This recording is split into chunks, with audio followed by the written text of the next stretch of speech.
Ambulance দাঁড়িয়েছে, ambulance এখনো পার হতে পারছে না। অ্যাম্বুলেন্স কি গেছে, বয়স্ক মানুষ কি গেছে, বয়স্ক মানুষরা করতে পারছে না।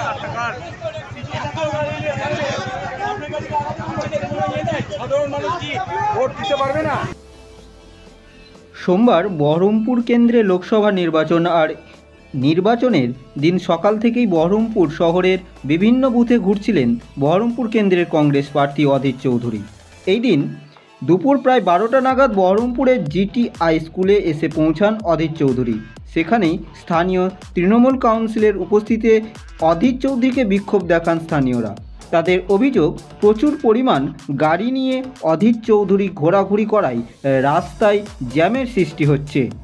ব্যুরো রিপোর্ট, KTN 5 গ্রাম নিউজ। পিছনে অ্যাম্বুলেন্স দাঁড়িয়ে আছে, 40টা গাড়ি নিয়ে গোটা বহরমপুরে দুটো গাড়ি নিয়ে ঢুকতে পারে। 40টা গাড়ি নিয়ে পুরো রাস্তা বন্ধ করা হয়েছে, উচিত না। উনি একটা সাংসদ, বয়স্ক মানুষ রাস্তায় দাঁড়িয়ে গেছে পেছনে। আপনি কি ভোট দিতে এসছেন? হ্যাঁ, আমরা ভোট দিতে এসছি, বাড়ি থেকে আমার মাকে নিয়ে এসছি। মা দাঁড়িয়ে আছে, ভোট দিতে পারছে না। আপনার নাম? দূরে দাঁড়িয়ে গেছে। আমার নাম পিন্টু ভকত। কত নম্বর ওয়ার্ডের বাসিন্দা? 12 নম্বর ওয়ার্ড। অ্যাম্বুলেন্স দাঁড়িয়ে আছে, অ্যাম্বুলেন্স এখনো পার হতে পারছে না।